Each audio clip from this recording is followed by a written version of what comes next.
Z Soccer's YouTube channel. I'm Peter Martin, Tam McManus, and I'm delighted to say the dynamic duo are here with us, Ryan McGowan and Scott Allen. Lots of football to talk about. Hopefully you can offer us your tuppence worth as well, and don't forget to hit that subscribe button on the YouTube channel. Thank you to so many of you who are doing that in great numbers.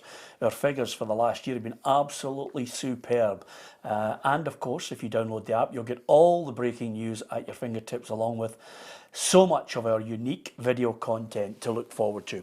Lots to talk about. I did say Rangers fans are the breaking point with the board. We'll discuss what Philippe Clement had to say to the Rangers supporters. He still thinks they can win the league. Do you?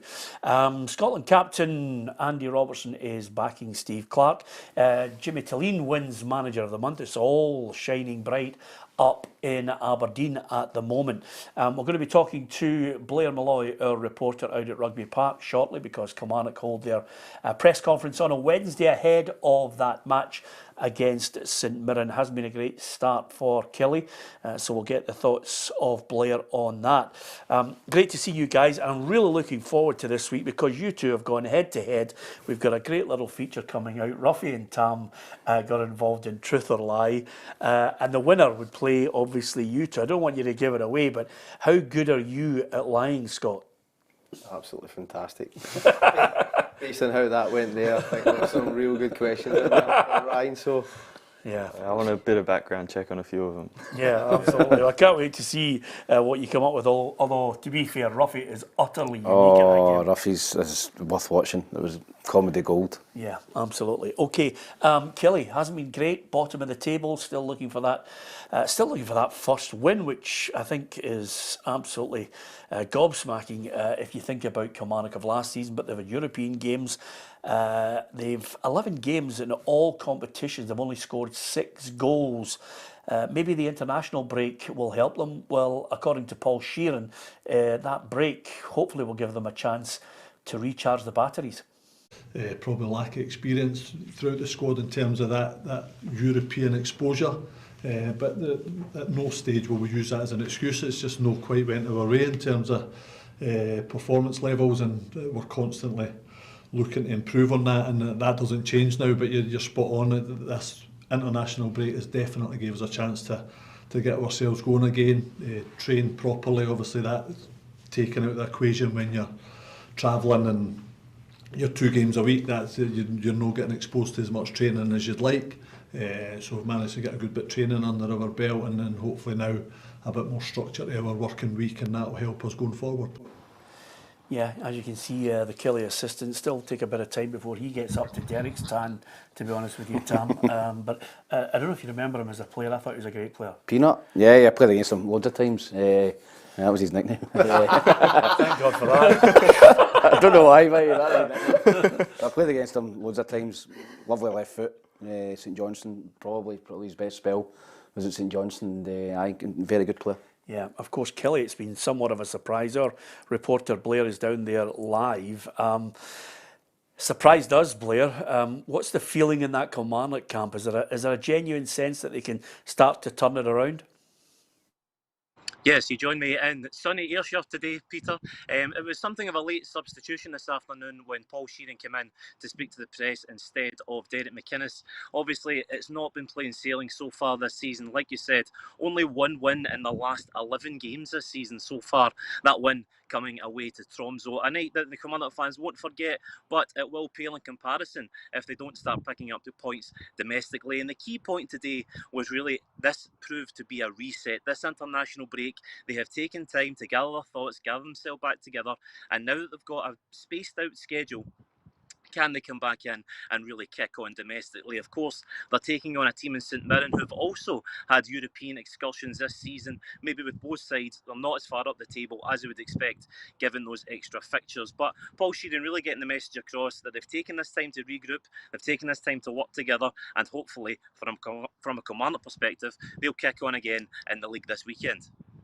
Yeah, of course, goals is key to this. And last season they were able to score the goals that gave them a really good finish. But they've got a run of games now, Blair. St Mirren, Dundee United and Dundee. Not exactly easy because those teams have shown a little bit of form. I think games last season, Peter, that you would think Kilmarnock may have won, but all of a sudden, with a tricky start to the season, maybe confidence isn't so high. You mentioned goals there. I actually questioned Paul Sheeran on one of the strikers in question this weekend. Not for Kilmarnock, however. In fact, for St Mirren, Kevin Van Veen. He'll be coming up against his old side, who he spent the back end of last season at. Maybe a surprise to see him back in Scottish football. But Paul Sheeran was very complimentary of the forward and said that even without a point to prove, he will be a danger man. And when he was at Rugby Park last year, he made players even better. So he could be a tricky player for Kilmarnock to deal with. One thing you can't get away from this season, however, has been the ill-discipline of the side. Of course, picking up 3 red cards already. I asked Paul Sheeran about that, whether it had been something that had been discussed, and he said it would be ignorant not to have brought it up. It's obviously something that you can't ignore. But he offered his own explanation as to why it was maybe the case, and said hopefully it's just a coincidence and they're getting them all out the way at the beginning of the season. Yeah, absolutely, just a slight breeze there, but I'm almost certain, Tam, with Ayr only a car ride away, that Blair will be heading out there to see if Derek McInnes is down by the beach. You just mentioned that word coincidence there. I wonder if it was a coincidence that the sun's out and Derek had the press conference. Paul Sheeran, then he's down the beach for a tan. Yeah, absolutely. Thanks to Blair. And Peanut. Yeah, big thanks, Blair and Peanut, for giving us the insight there. Good stuff to hear from Blair Malloy out at the press conference. You're getting it right up to date as it happens, non-stop on the programme. You don't get that in Clyde, do you? Eh? Right away, we're there. Whatever it is, you don't get that on Radio Clyde, do you?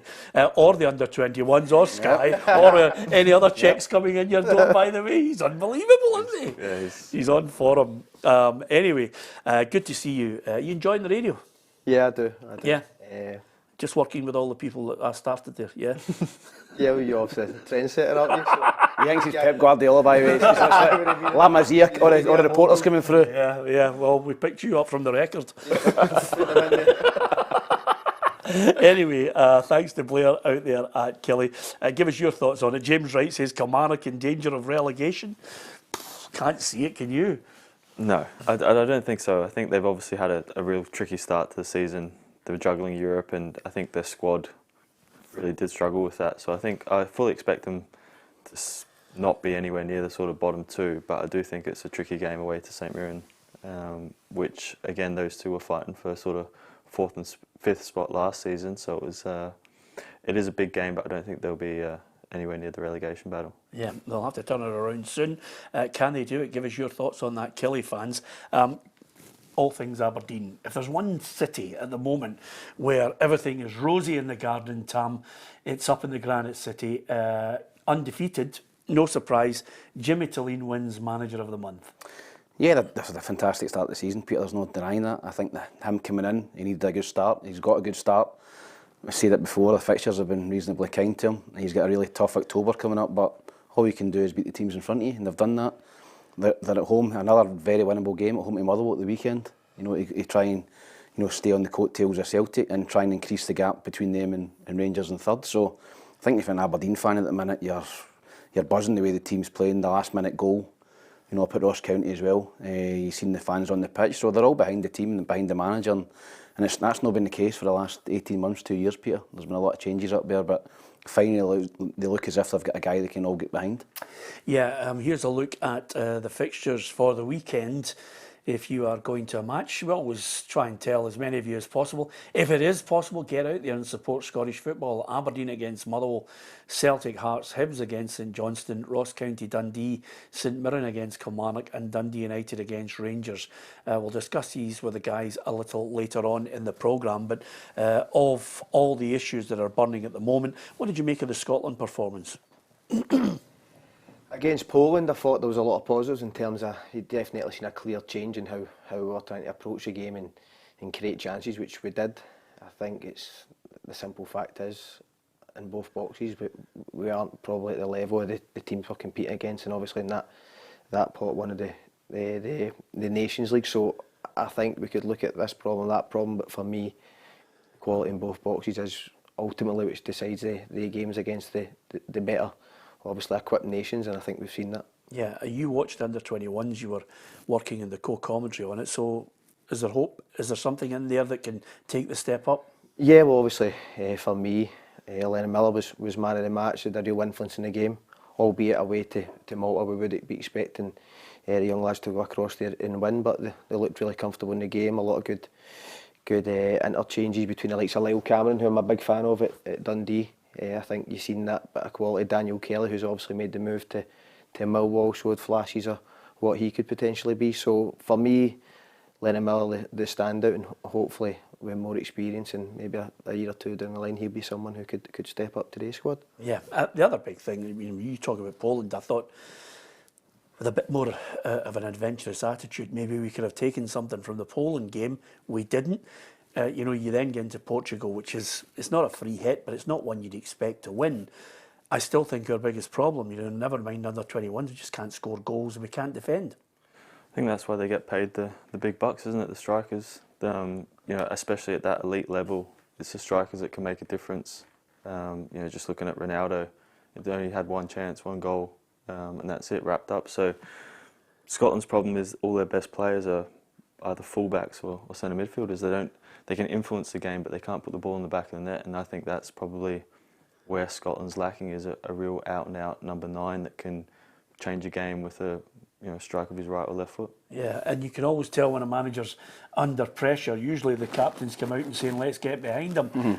I don't think Steve Clarke's under as much pressure as maybe some people are making out. I can understand where Andy Robertson's coming from. You just have to look at this run, hope that you can somehow come up with a few special results along the way. I think he'll be given all the way till it's mathematically impossible to qualify for the World Cup. Yeah, and I think that Steve's honest enough to, if we don't qualify for the World Cup, I think he would step down anyway, Pete. I don't think it would be a decision that the SFA would have to make. I think he'd be honest enough to say that enough was enough and he would step down. But I think that if there's, on one hand, there's a section of the support I'll just never really take to Stevie Clarke, and they'll look at his record, 1 and 14, that backs their opinion up, if he's not the man for the job. There's others who see positives in the team. They know we're playing against very, very tough nations. In that run of 1 and 14, we've played 5 or 6 of the best teams in Europe. So, and they'll be wanting us to go and pick up points in the next few games. But I don't think he's under enormous pressure. But I mean, if it goes 1 and 16, 1 and 17, 1 and 18, the calls will become louder, Peter, for his head. But I'm quite happy with him. I'm still behind him, and I think he's the right man for the job at the minute. Yeah, Scott. Yeah, like I said, his hands are kind of tied in terms of in the areas that we're speaking about, which ultimately decide games. We just don't have that next kind of level up quality that kind of gives you that bit of X factor. I don't think we have it up there. Let me ask you this: you are obviously going through your coaching badges, so you look at things you do look at things intensely at the moment you're analysing it. We all have a chuckle about it because he's one of those guys. Once he does something, we've all got to talk about it with him. But there's no basis to that. Anyway, let's see that. Is Ryan getting into can you tell us what position he played and whether he pushed up? You distribute board lined up for me to play with earlier on. When you look at it, you say it's all right for all of us looking and say we can't score goals, we can't defend. Well, we can score goals from midfield. Yeah, absolutely, but it's not enough. Sometimes we have to score 2 goals to get a draw. Yeah, so what would you do? Do you look at it and say to yourself, and remember, managers look at what they've got available. He tweaked it. He changed the way they were playing in those 2 games. Yeah, well, it was a complete different type of performance that we've seen in Germany. I think that's why there was a lot of positives taken from the game. We did try to build through Billy Gilmore, and you've seen the benefits of getting the full-backs higher and getting crosses in. But then there's a chance it flashes across the box to Dykes. I think he should do better. I thought it's in the back of the net, or could maybe have squared it across to John McGinn. The problem you've got is when you play the better nations and you only have the 2-3 half chances, I don't think that we have the quality in terms of the areas where we can really punish teams. I know we showed it in Spain, but that's well over a year and a half ago now. So for me, tactically, I don't think it's actually a tactical issue. I just think it's a personnel issue. It's something as simple as that. Yeah, there's nothing he can do. You can't get into the transfer market and buy players. He's got what he's got, and that's it. There's nobody lurking out there that we should be picking, I don't think. I thought Ryan Gould in the Poland game was excellent when he came on. I think he gives you something different in midfield. He's got awareness round the box. There was a couple of times the ball came into him, it's a simple touch, a wee shaped pass inside, which we didn't really have that in Germany. I think he offers something different from McTominay and Gilmore in a further forward position, so I was happy with him. And obviously seeing someone with that pace in a Scotland strip and Ben Dokes moving forward is going to be a real asset. Yeah, and we've got Croatia next, which we need like a hole in the head, and then Portugal at home. Yeah, it doesn't get any easier, and I think that's almost, you know, from the success that they've had in qualifying, they now have to play these bigger games, and I'm sure Steve Clarke's maybe lying in bed at night thinking, I wish we didn't do so well in these Nation League games, because now we have all these, you know, top nations who have high quality players all over the park. But yeah, Croatia away would be a tricky one, but I think we showed enough against Portugal away to know that we could do something at home, and you know, they've had a great record at Hampden against some of the bigger nations, so I'm sure that they'll be looking at that one to try and pick up 3 points. Yeah. Have you got a dual citizenship, by the way? I do. I was wondering why you were saying we there. That's you I'm just because you're amongst the locals. Yeah, exactly. So if Andrew's sitting here, you go, Yeah, full Australia, Scotland. What about how they're playing? Yeah, absolutely. Just out of curiosity, I must ask you. Obviously, you're married to a girl from Edinburgh. Yeah. Your kids, will they be playing for Scotland, or will there be pressure? Yeah, well, if they're good enough, they'll play for Australia, and if they're not, they'll probably play for Scotland. That's what we're at. That's exactly. Don't forget, he's got his own private Twitter.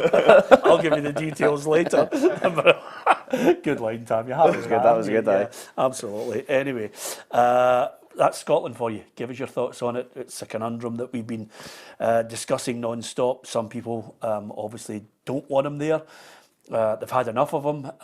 Some people obviously realise the weaknesses that we have to choose from in our nation. So we're back to what Tam loves. Tam hates international football, hates the break because it just rubbish. Does his head in because he doesn't get a chance to use his 12-foot Sky dish that he can mobilise and catch Russian television, and anybody that's firing out a game, that's what happens in East Kilbride. Yeah. Love up there, by the way. So we're back to domestic football, which we're really looking forward to. The be-all and end-all, I think, now when you get back to domestic football is at the bottom end. We see Kelly, what they're going to have to do to turn it around.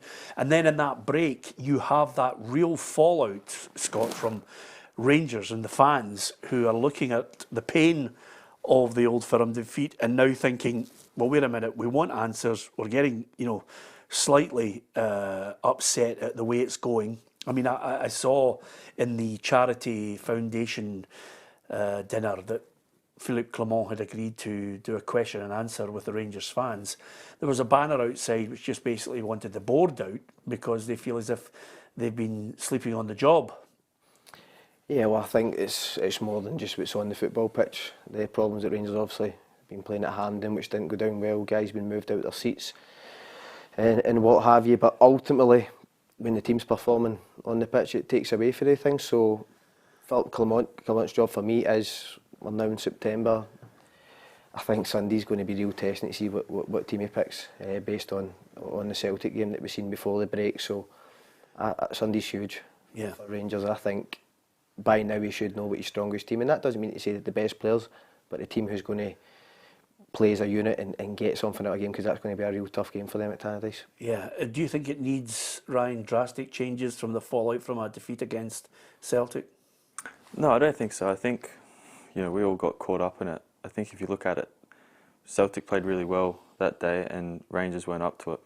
Now, the proof will be in the pudding, and is if the next couple of games they're below that standard. But I think, that they're allowed an off day. It just so happened to be against Celtic and all the fallout that comes from that. But I think they've definitely got enough to go up to Tannadice and put on a performance. I think what Rangers fans want to see is, like that, a performance, a good win, and sort of get back on track and start putting a run of results together, which they've not really done this season. But to take you to task on that, Rangers fans, and the mentality of fans of the top two clubs, they're not happy that the off days are coming regularly against Celtic. True, but if they're being brutally honest, I think Celtic are that far ahead of them that that's not what they should be, comparing themselves at this moment in time. I think that the way that both clubs are run, just look at the players that are coming in, players that are going out. Celtic have a much more stable, well-run club than Rangers do. So I think at this moment in time, just worry about what they're doing, put in a good performance against Dundee United on Sunday, and just start slowly building that confidence up and coming into the next Old Firm game, making sure that they've not lost any, I think it's 5 points now, making sure that gap's not even bigger and giving them an opportunity at Ibrox to put those things right. Yeah, I always get worried, Tam, when you see a banner that's displayed outside a ground or indeed ahead of a Q&A with the manager and raising funds for charity. Rangers fans would have wanted to hear his immediate reaction face to face at that dinner. To get I always think if you hear the manager and you're sitting in his company, you get a greater sense of whether he's passionate about it, whether you feel as if he's got the way out. When I saw the banner, I thought to myself, well, is that a fair reflection of all the Rangers fans?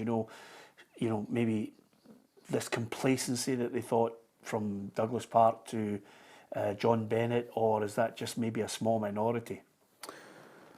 I don't know if it's a small minority, Peter. I think that they'll be disappointed that they're not spending more money on players. But I think when Philippe Clement was interviewed for the job, I think it was out of him and Kevin Muscat. I think they were the two main candidates. I'm absolutely certain that the board at Rangers would have said, this is what you've got, this is what you've got to do. You've got to cut the wage bill, which they've done, Peter. You've got some big players on big money at Rangers that they've got ready in the summer there. This is the money you've got to spend. And they have spent a little bit, they have spent money, but the problem was, Peter, that the previous manager wasted a lot of money. He spent a lot of money and wasted a lot of money, and he had to get rid of those players and bring others in. So, listen, they're always going to be compared to Celtic, but I totally agree with Ryan. I think that Rangers have got to look after themselves now. They've just got to focus on themselves winning games and not compare themselves to Celtic, because I think Celtic are miles ahead of the Rangers on and off the park. They are miles in terms of player quality. I think that what the fans are frustrated about was the kind of manner of the defeat to Celtic. Mm-hmm. Because a team can have better players than you, but you can still work hard, you can still get back in numbers, you can still close down spaces, make it hard for these players to go on the ball. But I think that's where the real gripe came from. Well, who didn't run? Just because you see Kyogo run 60 yards, who didn't step up in your mind that the Rangers fans will be looking and are incensed at right now? There was moments in the game where you could take every player, but they could probably have done more. Yeah. I think that comes from the manager. We've spoken about it before. He needs to get players on the park. Yes, they might not play the football Celtic are going to play, but they need to do what they need to do to get a result on a Saturday or a Sunday, and I don't think the fans are seeing that. Yeah, and again, you mentioned there that they will have enough to go to Tannadice and win, which is absolutely what the Rangers fans will be hoping for. I've still yet to see a style. I've still yet to see a pattern that suggests this is a Rangers side, here's the blueprint, this is the DNA of the way they're going to play, and by the way, here's the 11 that I know, barring injury or suspension, this is the 11 I know they're going to play. When I look at Rangers teams of the past, you could rhyme off who's going to start. I think that's probably another thing that's annoying the Rangers fans, is that if they could see something or hold on to something, I think all football fans have that desire or dream when they see a team, if they just gives them something back to be able to sort of support them and follow them on. That's not really happened at all this season. So I think they need to have not a reset, but need to have a clear indication of how they're wanting to play, what they want in their team to be all about, and then go out and do it. And that's going to be up to the manager and players. But like you said, Dundee United's got off to a great start. They'll understand that Rangers are coming off the back of a international break, and again, it's different for the bigger clubs at international break. A lot of their players will be away for a week, 8-9 days, so they wouldn't have had the time that Dundee United's possibly had in terms of coming up with a game plan. But I would hate to be a Rangers board member if it sort of goes pear-shaped on Sunday. Yeah, I mean, I'm looking. Barami's got a good bit of feedback from the game against Albania. You've got Igamani there, who's obviously hoping to come in. Raskin's got to play regularly. Are there other players that you think, Matondo could be out for a wee while. Are there other players there that you think should be pushing or will change the look of that side as they move on? Probably the ones you mentioned, but the big one for me is Balogun.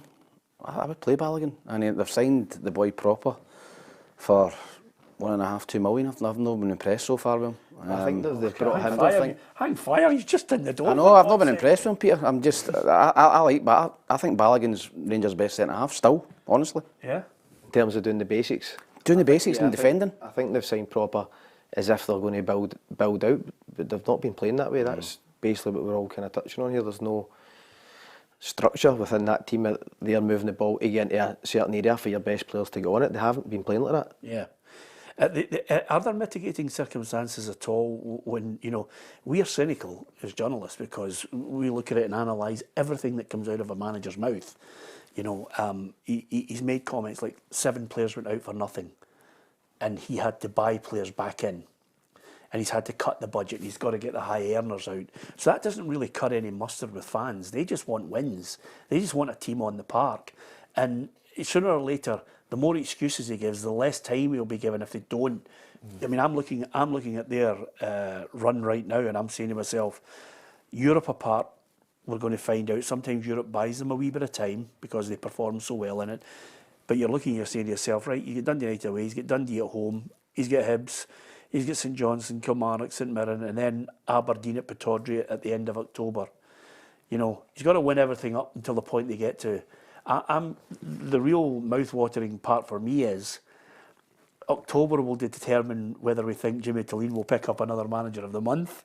And then Rangers have to get to October and head to Pittodrie, and you'd be hoping that the Rangers fans will be seeing a style then that can go and win there, because they are on a high regardless if they've played nobody. Yeah, I think winning breeds confidence. It gets the fans on side. It gets everyone going in one direction. And you know, if you're comparing Aberdeen and Rangers, they're at totally different levels. You know, everyone at Aberdeen's right behind the manager, right behind the team, riding high. You look at Rangers and there's banners outside, charity events. There's manager complaining about players going out for no money. But you know, I sometimes feel like managers shouldn't be saying, especially at Rangers, shouldn't really be, you know, commenting on that when half the league doesn't sell anybody for any kind of money. I think all of the other managers will be looking at that saying, you're the manager of Rangers, you have bigger resources, bigger squad, bigger wage bill than the rest of us. What chance do we have? So those types of things sometimes don't go down well, but he's also just trying to, you know, make a point to the Rangers fans that they are on a different level in terms of, you know, the money that they can spend on players and the wages that those types of players demand. If you take Todd Cantwell, for instance, and the one about the money they've got in for a fee for him in terms of what they would have paid in wages for him over the last 2 years, and then they'll only kind of get a £500,000 for him on paper. So we hear They didn't pay him for him. You got him for nothing. Yeah, but you would expect a fee for him.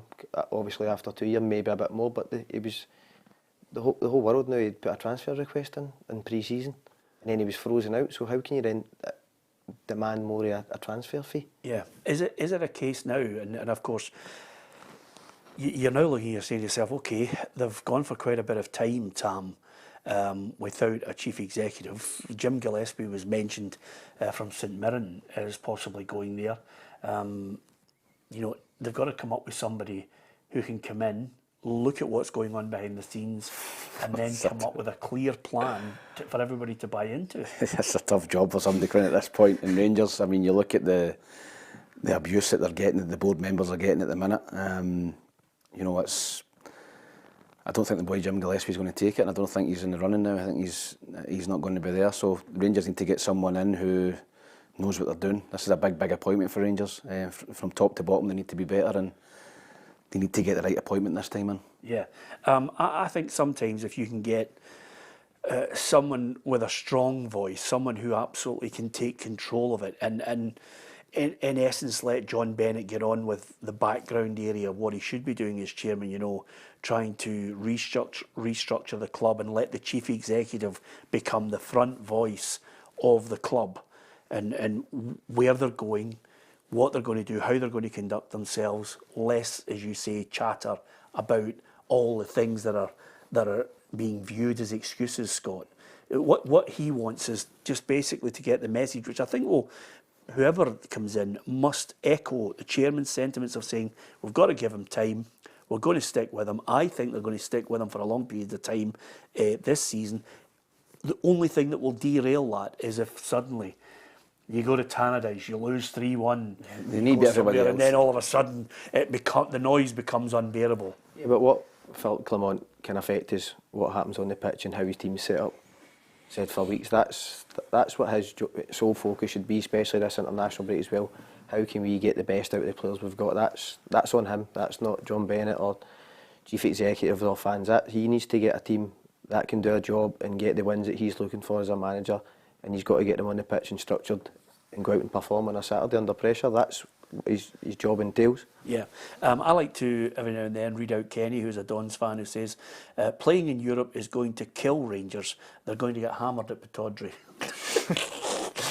Like I said, they're flying high, aren't they? Yeah, Kenny's in LA. He's not bothering. He can throw grenades from there. That's how I love Chris Sutton's attitude to punditry. I live in the middle of nowhere where nobody can find me in England.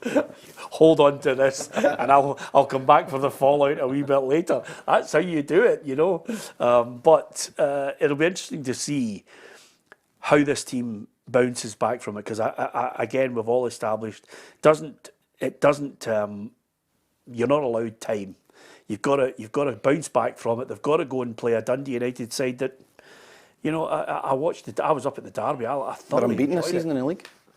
Yeah, but that's what I'm saying. I mean, you watch them in the flesh and you see the players they've got, and I was impressed with them. You know, and by the way, this is Jim Goodwin, who wasn't fancied, and he'd won the bloody first division. They're still at the Championship and they're still moaning. Yeah, they've come up, obviously, had a great start to the league. No question, the players and the manager, they'll be preying on that Rangers are vulnerable coming up on Sunday. I think we will see some changes to the Rangers team on Sunday, but Jim Goodwin and his players, they would have seen the vulnerabilities that we all have, the inconsistencies in performance. If they start the game well, we put Rangers under real pressure. Who would you change? You said that you want to see changes. I don't know what you think. I thought Agamani looked decent when he came on. He did. He looked like he wanted the contact. I think away to Tannadice, I would maybe go with him. Yeah. See what you've got. Give us something different. Something's got to give. Something's got to give in that Rangers side. Is it that one change, or is it a? I think no. Listen, we would maybe like to change a few more. You don't know in terms of injuries. Don't know how Raskin's looking at this moment in time. Doesn't know his best midfield, as we've touched on. But I liked what I seen of him. I heard he played in a bounce game as well during the international break and done really well. So sometimes that wee focal point can be the difference in terms of how you set your stall out. Yeah. You think they'll win it, Tannadice? I've got to say a draw. Yeah. A draw is not good enough. No, it's not. Yeah. That's only based on what I've seen this season. I don't think Rangers have gave anybody kind of a lot to be desired in terms of what type of performance you're going to get. It's been very off the cuff. So, and Dundee United have been good at home. Okay, Ryan? I think Rangers will win. I think it'll be scrappy, maybe 2-1. Yeah. Yeah, I think Rangers might nick it, Peter, but we've all played at Tannadice. It's not a ground, if you're not doing particularly well, that you're right next to your away fans or hanging over the away dugout as well. So if Rangers are getting beat, I think Philippe Clement will be hearing about it. Yeah. The other thing about it as well is the boys, they won't really, because they've just joined us, it's just been 2 summer signings here, they won't really be aware of the fact that you've been able to slide down one of the back poles just behind the goals at Tannadice. That was for Hibs against Dundee United. Yeah. So I'm hated with Dundee United fans as well. Are you the type of person, Ryan, if you score a goal, which again is Scored against Hibs. Are you the type of person who, are you a typical Aussie? Because I remind him of that. one of my favourite Which Aussies. one? Which one was it? The one for about 3 centimetres. Two of them. Goals a goal. Goals a It goal. was, aye, it was, aye. Are you one of those people? I mean, one of my favourite Aussies is Mark Viduka. Right. You're good noise up. You're just mental. But are you one of those people who celebrate and go crazy? Or, Yeah. yeah. Yeah, I To the think opposition fans. If I score, yeah. Yeah. I think it's part of. It's kind of almost coming out of football now. You get fined and you get in trouble for it, but I think there's nothing better than if a set of fans or a section of fans have been giving you stick the whole game and you score and get to get it right up them. And I think that's Yeah. You get to lose that a little bit now these days, don't you? You're not allowed to do that anymore. I can't. Do you want to tell you something? I'm starting to see why I signed him. He's just a man. Get it right up them. That's my type of player, by the way. You know, That's the Scottish coming out now. yeah. You're not allowed to do it these days. And I think fans are getting all sensitive about it, isn't it? Like you're celebrating and you can see fans, like grown men, telling the police, "Oh, you did something to me." He's just been giving them dogs abuse for 90 minutes. I think that's kind of getting lost in the game. So No, I agree with you. You like that? he's too cool to do that. Actually, do you want to say something? He'd be Declan Rice and I'd be Jack Grealish. Yeah. No, I wouldn't apologise though. No? No. Well, wait a minute. You scored I'm just a bit more surprised that I've scored. Well, you scored a belter in the Edinburgh Derby with your Do left you know what? I leg. did celebrate that one. Yeah. On a knee slide. Yeah. We all celebrated. We couldn't believe you'd scored. And I think it was beyond 60 minutes because you usually... It was. I get a hit. That's when I was usually coming on. Exactly. No, I didn't have you down as one of those get it. I did that night. That was different. Yeah. It depends on the occasion, I suppose. Yeah. That was one of your better ones. That was a great game. That one was for Lenny, to be fair. That was the one that Craig Levein had been on him. Yeah, natural order. Yeah. Absolutely. Fantastic. Big one for him. Arne Engels, £11 million. He's been speaking to the assembled members of the press, and he's one of those players that I don't think he's fazed by they can't do anything about the transfer fee. He just wants to go in there and make an impression. If he does, I think where he's going to really be judged is, can he come into the Celtic side in the European games and make them forget about Matt O'Reilly, he's one of those players, Matt O'Reilly, that the Celtic fans loved him. So it's a big, tall order for this boy. It's tough from getting in the Celtic midfield. I mean, Bernardo, I think he scored for Portugal under-21s, captain of Portugal under-21s. Started the season really strongly. Carl McGregor, I think, is the first name in the team sheet, really. And Rio Hatate, so he's got a job to get into the team. I think he will, obviously, there's plenty of games to play, but you're right, he's got big boots to fill for Matt O'Reilly, and hopefully Celtic fans will forget about O'Reilly and they'll be loving Engels instead. Honestly, And by the way, if we could give him a buzz, He's so happy with he himself. really is happy. Honestly, that's what it's like. That's what he does. He sits for ages in his house on his own. He's gonna think of something.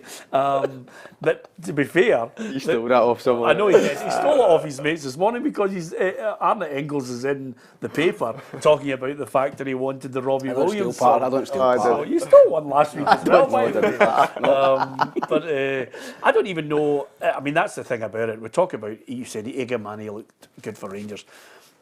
I don't know what style Arne Engels is at the moment. I haven't seen enough of him to form any opinion on what style of player he is. Yeah, I'm kind of on the same page as Tam though. I'm looking at Pablo Bernardo, thinking he could be the man he needs to displace. I thought he was outstanding against Rangers, under 21s Portugal captain. So there's definitely a player in there. I think he'll get the games to go and see if he can fill that Matt O'Reilly role. And Engels will need to come on and maybe impact the game to start off with, because I know Brendan Rodgers likes to kind of take his time with some signings. So Paulo Bernardo will be the guy who needs to get out of that Celtic midfield for me at this moment. Yeah, they've got some options. Yeah, that's what I'm saying. Rangers must be looking at it and just kicking the heels, because we're talking about Scott asking what changes you'd make to the Rangers squad, and you're sort of like, I don't know. They've possibly got £11 million signing, who's struggling to get into the team. Yeah. It's just a total different. They're just light years ahead, and I think that's such a good thing about Celtic at the moment, is that their fans are now trying to think, where do we fit our new £11 million signing? Our $9 million striker is also on the bench. He's not our £6 first million choice. centre half. Justin. Yeah. Who does he? Scales, I thought, was really good in the Old Firm game. So they've just got options all over the pitch and bringing in high quality, at least on level. Whereas the rest of the league don't have that. I'm really going to be interested in who he's going to select for the Champions League games, Tam. Because he's brought these players in, and that's for me where he's going to be judged in this first half of the season. Yeah, I think Celtic were a 60-minute team last season in the Champions League. I think you've seen in games they were in them for 60, 70 minutes, and then they had to make changes. The players were tiring and they were bringing players on that weren't up to it. I think now they could be a 90-minute team, because if Trusty starts, you bring on Scales. If Engels starts and maybe Bernardo's on the bench, if Kyogo starts, gets tired 60, 70 minutes, you bring Eider on. So you're starting to get real strength and depth in the squad, Peter, where in 90 minutes you can really be competitive and have the same level, rather than taking players off and the level drops. And then teams, Lazio were a great example last season, scored in the last kick of the ball at Parkhead, scored 2 late goals over in Rome. That was when Celtic tired in the last 20, 25 minutes, and they were bringing on not the same quality. So I think Celtic's squad depth now is going to be very important for the Champions League. Yeah, Helen says Bernardo is brilliant, so clearly Helen's a big fan already. And some people are obviously going to wait and see exactly how these players all fit in. McCowan won't get a kick, says one of our viewers. It'll be interesting to see who really kind of realises they're there, they're in, grab your opportunity. The train doesn't stop, on 2 or 3 occasions to try and get yourself a game in the team. You've got to get in there and make an impression, and then get the fans on your side and convince the manager as well. That's Celtic for you. You can give us your view on it as well. Just thought I'd touch base with you on, you had your comments on Ian Gordon and what he's saying. We're going to be going to have an in-depth look at Hibs at the weekend, what they've got behind the scenes and on the pitch as well. You've been quite vocal that you feel as if there's, as you call it, green shoots of recovery. Yeah, I do. I watched the full game down at Kilmarnock. I thought that Hibs deserved to win the game. I thought against Dundee deserved to win the game, but they can't see a game out, Peter, and that's a big issue. And it's not just this season, it's been last season as well. Hibs are 2-1 up, 1-0 up. You just think the other team is going to score. They can't see a game out, Peter, and they need to get that mentality right to go and see games out, because it's individual errors that are costing them. You've seen the boy O'Hara getting caught wrong side against Murray, and then in the last game against Kilmarnock, Jonathan Obita comes across and wipes the striker out. Bruce Anderson, he goes up and scores. So, but I seen enough from Hibs. I thought Triantis was superb. Middle of the park, I wasn't sure about him. As a centre-back, as a centre midfield player, I thought he looked really good. I think Kwon's a great signing. I thought he was good as well.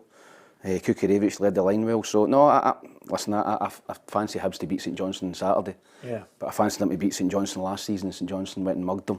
As guys, I will tell you. It wasn't a mugging. Ryan. He came out with a mask on, man. Even Dick Turpin. I was there, and for about 85 minutes. The boy Meathoff was like an octopus, man. In the St Johnstone column last year, there was nothing in it until Sidibe. You mugged him. It was unbelievable. A win's a win. Yeah, absolutely it was, by the way. But you like that one, guys? Or was he giving you one? He'd have been doing that. Honestly, fans. Hibs were absolutely coasting.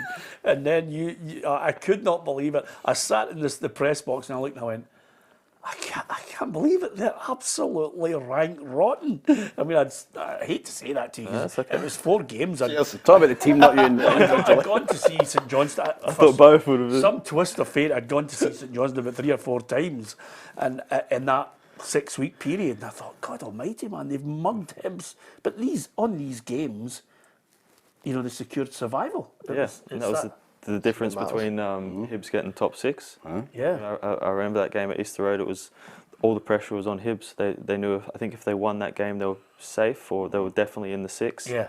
And we fed off that. We said, I think we played a back 5. It was just one striker and just said, try and break us down. And 6 in front of them. Craig was buzzing. Got his old book back out.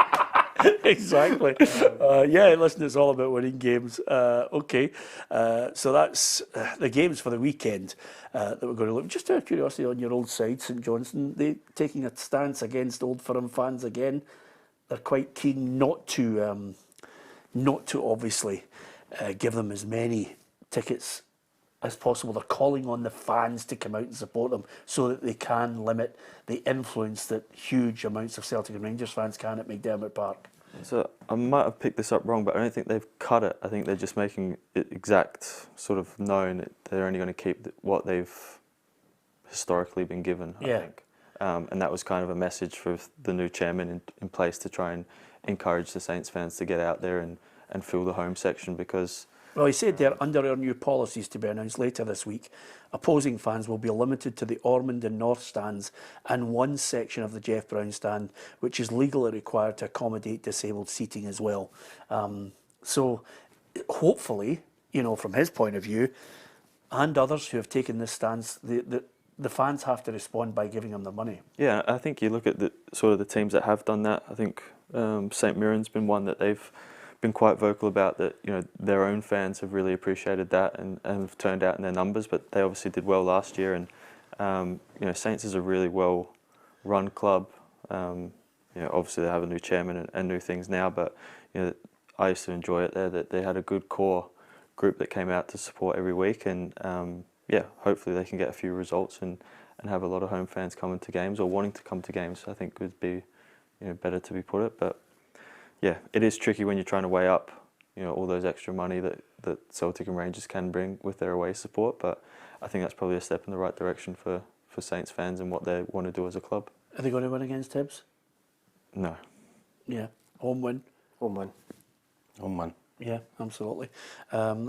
You'll need to... It pained me to say that. I was going to say, well, listen, that column of his, as you will notice over you know, the whole season, it goes up and down. He changes his mind every week. You can't... Fine, David Gray all the way, Peter. Yeah, yep. absolutely. He's the right man for the job. Is he your pal? No, don't know him at all. Even better, because Good. anybody that's Tam's pal gets the Dan Mac. It's as simple as that.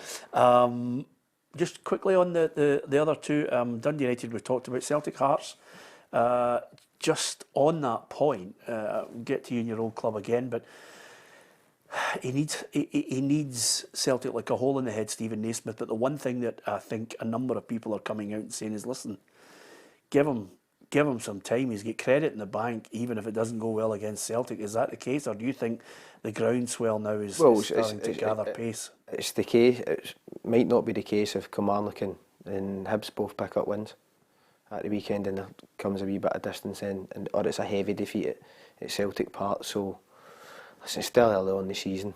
You'll not be looking forward to going to Celtic Park, obviously, the way they've been playing. Has he got credit in the bank?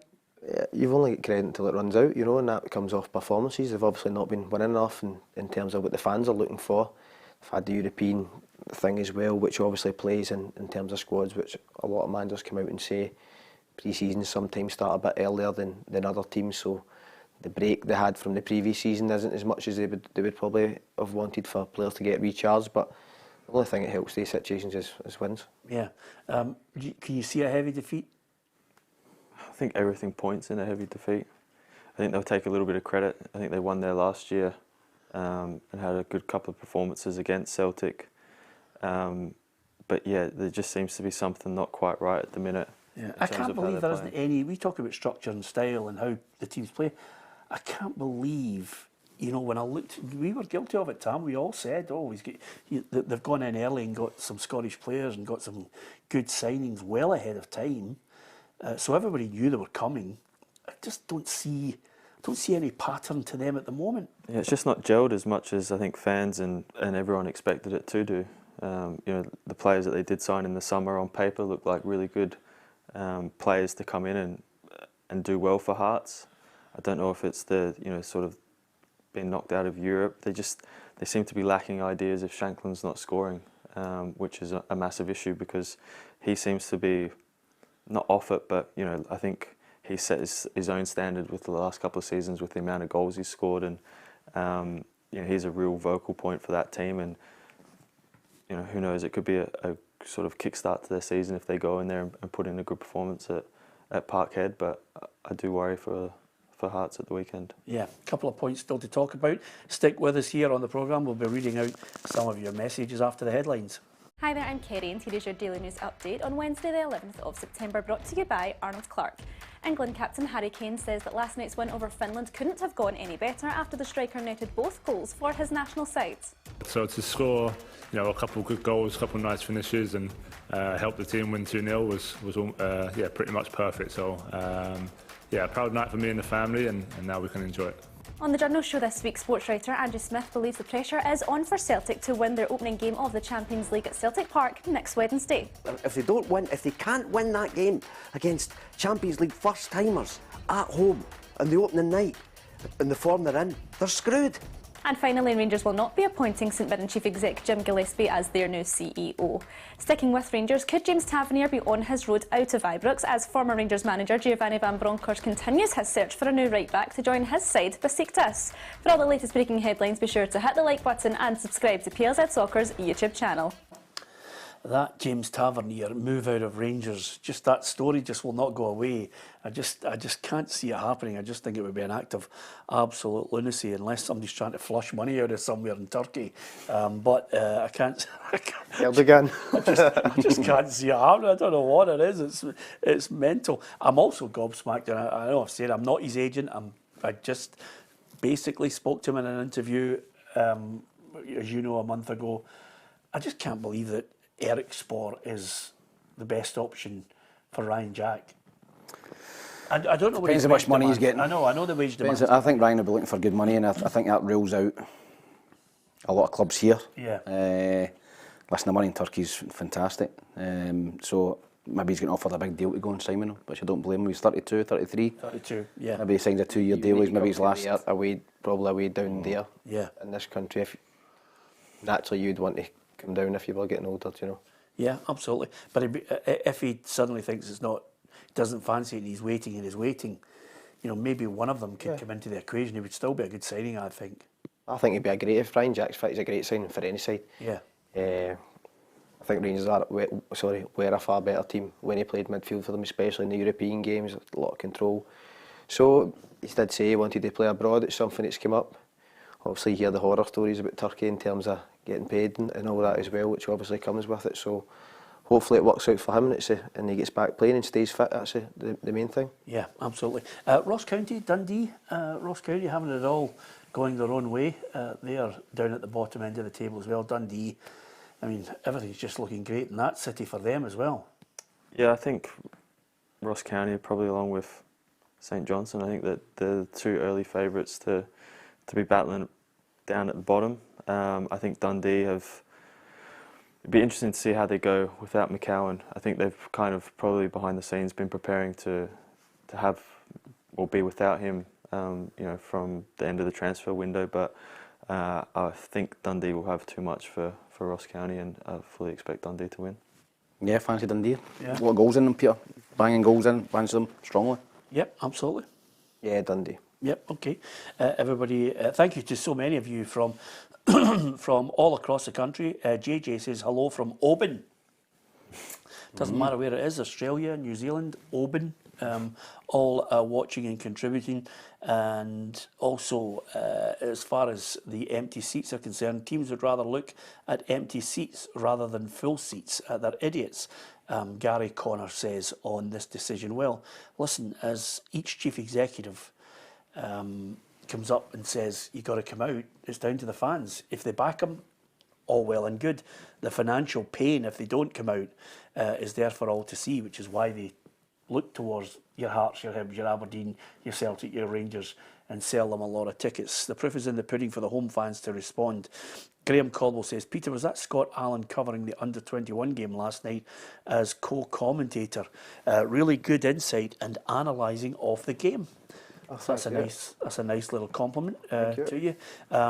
Bit long-winded, starting to talk about formations and everything, but other than that, just concentrate on the game.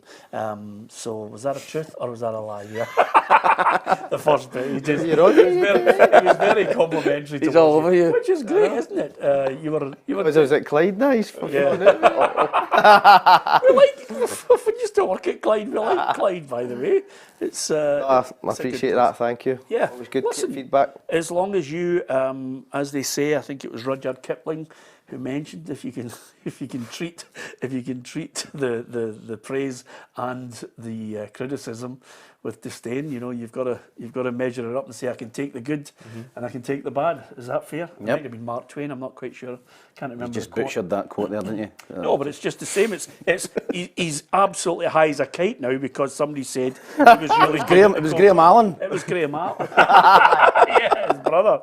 Sorry, but if somebody leathers him, we've got to read that out as well, Yes, haven't we, absolutely. Tam? Yep. Which brings me nicely to, we're talking about goal scorers. Boy, would Scotland love a Harry Kane.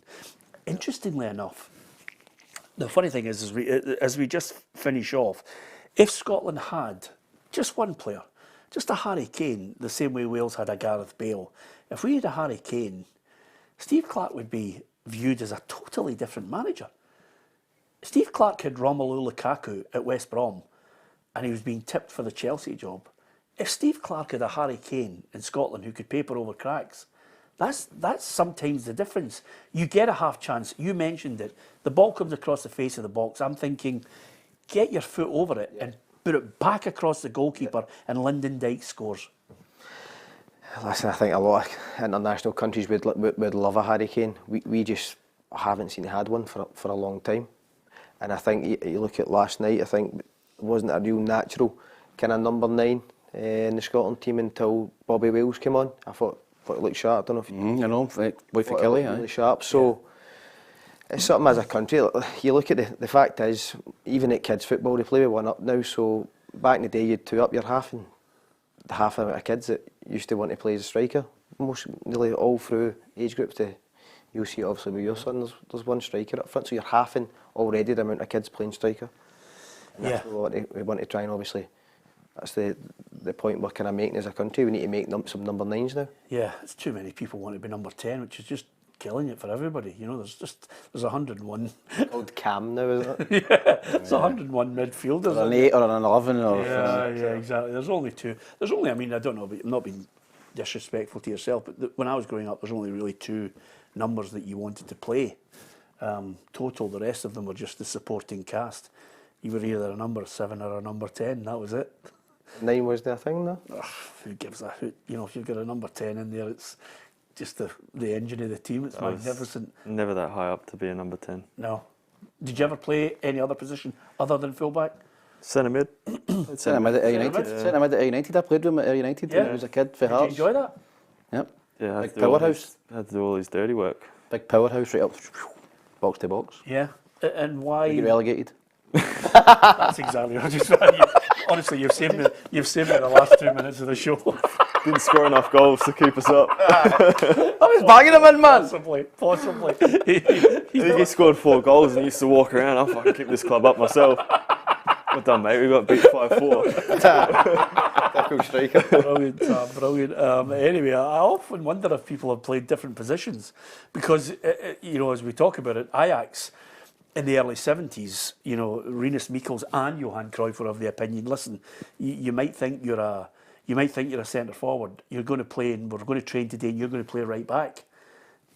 And some of the players would look and say, well, you're going to appreciate what it's like to play right back and what they see in the game to understand where they want the ball, how they make a run, you know, what their role is in their job, you know, an appreciation sometimes of, you know, because I always say I get pelters. The reason, the reason why I'm saying I can't see him playing it. The reason why I say that is because I've always wanted to play right back. Just one game. I get pelters off a guy who said that I was complimenting Derek Johnson too much. But Derek played centre half. He played midfield for Rangers. He played up front. Chris Sutton played centre half for Celtic at one point, and not for just one-off games. He played for the cup final, wasn't it? Yeah, he played for a longer period. You change your boots at half time. No, you need to go for the wee silver ones into black boots at half time. It's World Cups. Yeah, absolutely. And just on that point there, Harry Kane, I always think you need to be special if you're wearing gold boots. I remember wearing silver boots, Peter, when I was at Hibs. I signed a deal with Nike, and I was flying. I was buying goals in. I had old pair of Umbro Specials, big hole in them and all that. But I was scoring goals. So I got these boots, and we were playing. I think it was Dundee United at home at Easter Road, and I had these right out of the box, bright silver Nikes. Bobby almost was just looking staring at them, going, raging. We go out and I'm having an absolute shocker. Yeah. Right, first half an hour, 40 minutes, half time. Bobby comes in, first thing he says to anybody is just says to me, you've got 2 minutes to get them off or you're coming off. So I took them off and put my other boots on and they hooked me after 10 minutes. Didn't make any difference. Yeah, always blame your tools. Bobby Ormston was not a silver boot guy. No, he definitely wasn't. Oh my absolutely God, not. man. And are you? Have you ever played any other position other than that, Tom? No, I was mostly a right winger. I Yeah. played the right in a 4-4-2. I played right midfield. Yeah. I've played I didn't most of like my you out career. And I didn't like it out there either, Peter. It was too much running. I preferred playing as a striker, but I was kind of used out there because I had decent pace. Okay, good. Listen, I'm just going to give a little mention to one of our journalists who joined us in the summer, who is in the women's team of the week in Cara Henderson, who is our journalist who plays for Partick Thistle as a striker. She scored an absolute raker at the weekend. Did you see it, no? Yeah. Did you see it? She's been showing it to everybody. People walking past the walls there and down the back. There's people walking past the studios who have just been dragged in to see it. But it was a belter of a It's a goal. good strike. And they had a good 4-0 win over Motherwell. But listen, from that, did you see it? I've not, but she was keen to show me when I first walked in. You've got to see it. It's No, absolutely. but it's went down as an own goal. That's the harsh thing, isn't it? Yeah, it hits the keeper's backside, but it's still a belter What do from you think, about Tim? 25 yards. Would you be claiming it? I would be claiming it, but, yeah, but well. I'm sorry, it's an own goal, Cara, so I don't know why she's got goal of the month. Yeah. You are heartless. Unbelievable. Anyway, well done to Cara. Well worthy of being in the team of the week. Great to have Scott here and Ryan, and as ever, Tam on top form. He's managed to get his Robbie Williams gag in, and he's as proud as punch. Look at his face. Happy as Larry about it all. Thanks to Tam, thanks to Scott and Ryan. And from myself, Peter Martin, don't forget to hit that subscribe button on our YouTube channel. Look out for our new commercials as well, and hopefully that'll encourage you to download our app as well. From everyone in PLZ Soccer, thank you for listening and watching.